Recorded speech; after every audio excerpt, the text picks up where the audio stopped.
Manusia paling merugi di permukaan bumi adalah orang yang tidak bisa menikmati salat dan tidak bisa menikmati munajat kepada Allah. Sesungguhnya perkara yang pertama kali ditanya oleh Allah Azza wa Jal kelak di hari kiamat berkaitan dengan salatnya.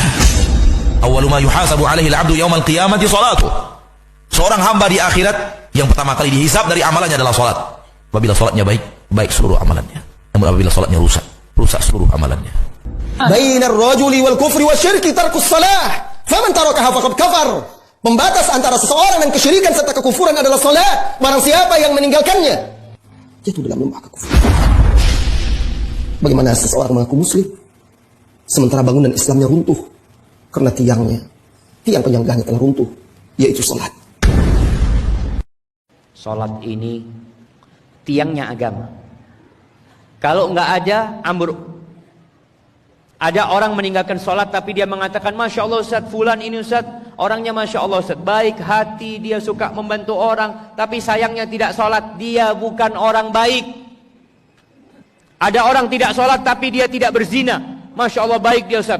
Subhanallah, meninggalkan sholat itu lebih parah daripada berzina. Meninggalkan sholat lebih parah daripada memperkosa. Jangan main-main dengan sholat. Yang pertama dihisab pada hari kiamat sholat. Kalau sholatnya baik, semuanya baik. Sholatnya buruk, habis semuanya. Maka jangan mensederhanakan sholat. Antum kerja dari jam 7 sampai jam 4 taat, patuh. Sama Allah nggak patuh. Padahal yang ngasih tangan antum Allah. Yang ngasih kaki antum Allah. Yang ngasih mata antum Allah. Yang memberikan segala fasilitas Allah. Antum lebih taat sama perusahaan daripada sama Allah. Pelajari yang sudah sholat. Apakah sholat dia sudah benar? Apa belum? Jangan sampai kita capek, lelah sholat.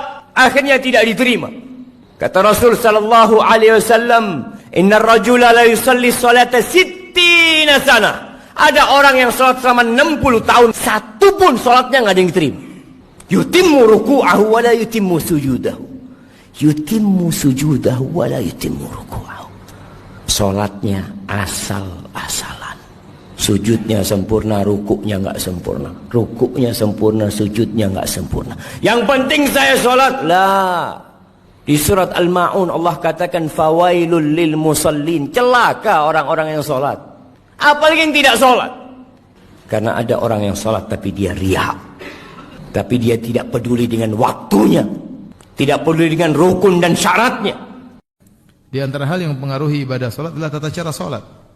Tatkala Nabi memotivasi kita salat seperti Nabi, berarti kita berusaha salat seperti yang Nabi lakukan.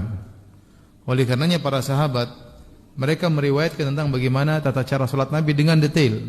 Dengan detail. Tentang cara duduknya, cara tasyahudnya, bagaimana rukuknya, bagaimana sujudnya, bagaimana berdirinya, di mana tangan diletakkan, bagaimana tasyahudnya, kapan duduk iftirash, kapan duduk tawarruk.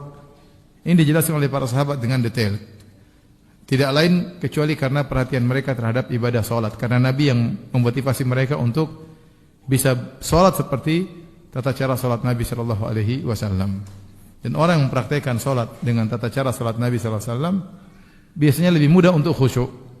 Biasanya lebih mudah untuk khusyuk dalam salatnya.